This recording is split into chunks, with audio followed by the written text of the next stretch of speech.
नमस्ते दोस्तों, मैं हूं एडवोकेट सत्येंद्र सैनी और आप देख रहे हैं वकील करो का यूट्यूब चैनल। क्या बैंक आपकी प्रॉपर्टी की नीलामी करने जा रहा है?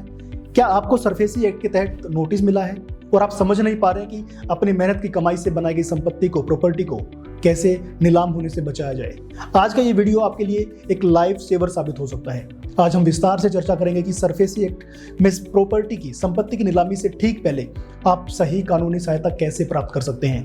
अगर आप अपनी प्रॉपर्टी बचाना चाहते हैं तो इस वीडियो को अंत तक जरूर देखिएगा। सबसे पहले इस वीडियो में हम समझते हैं कि सरफेसी एक्ट है क्या।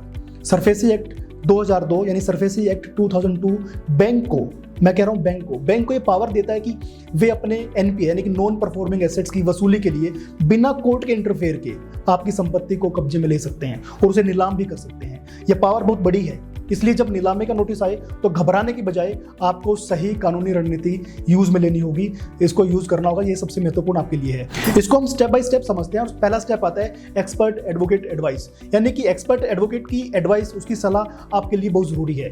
कानूनी सहायता प्राप्त करने का सबसे पहला और सटीक तरीका है कि एक अनुभवी वकील से सबसे पहले आपको परामर्श लेना है, एडवाइस लेना है। जैसा कि आपको लगे कि स्थिति कंट्रोल से बाहर हो रही है, तुरंत एक एक्सपर्ट वकील से अपॉइंटमेंट ले। देर करना आपकी संपत्ति के लिए बड़ा भारी पड़ सकता है। जब भी आप मुझसे या किसी भी वकील से मिलने आए तो खाली हाथ ना आए। अपने साथ लोन एग्रीमेंट, बैंक द्वारा भेजे गए जब्ती नोटिस यानी पोजेशन नोटिस और कोई भी जो भी लेटर्स वगैरह बैंक से आए हैं, कोरेस्पोंडेंस जो भी बैंक से आए हैं, पूरी की पूरी फाइल साथ में लाएं। बिना डॉक्यूमेंट्स के कोई भी एडवोकेट, कोई भी वकील आपकी ठोस हेल्प नहीं कर पाएगा। स्टेप नंबर 2 की अगर बात करें तो स्टेप नंबर 2 में हम आपको लीगल स्ट्रेटेजी के में आपकी हेल्प करते हैं। एक बार जब हम आपके पेपर्स देख लेते हैं ना, तो हम एक डिफेंस स्ट्रेटेजी बनाते हैं, यूज करते हैं कि क्या नीलामी प्रक्रिया में कोई तकनीकी खामी है।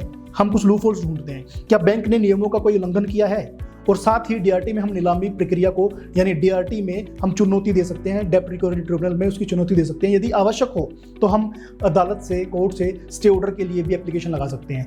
इसमें नीलामी को टेम्परेरी रूप से रोका भी जा सकता है, जिससे आपको बैंक के साथ सेटलमेंट करने या फंड्स को अरेंज करने में कुछ कीमती समय मिल जाता है। और स्टेप नंबर 3, कोर्ट में सुनवाई यानी हियरिंग के दौरान आपका खुद मौजूद रहना जरूरी है या अपने वकील के साथ लगातार संपर्क रहना बहुत जरूरी है।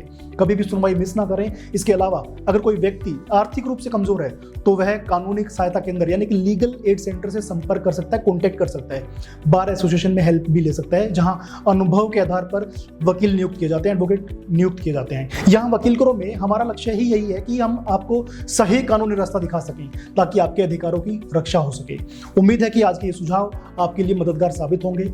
याद रखिए, कानून आपकी सुरक्षा के लिए है, बस आपको सही समय पर सही सलाह की जरूरत है। यदि आपके मन में सरफेसी एक्ट या बैंक नोटिस को लेकर कोई भी सवाल है तो नीचे कमेंट बॉक्स में जरूर पूछें, हम आपकी सहायता करने की पूरी कोशिश करेंगे। कानूनी जानकारी और अपडेट्स के लिए हमारे चैनल को सब्सक्राइब करना ना भूलें। मिलते हैं एक नए और महत्वपूर्ण टॉपिक के साथ। मैं एडवोकेट सत्येंद्र सैनी अब आपसे विदा लेता हूं। जय हिंद।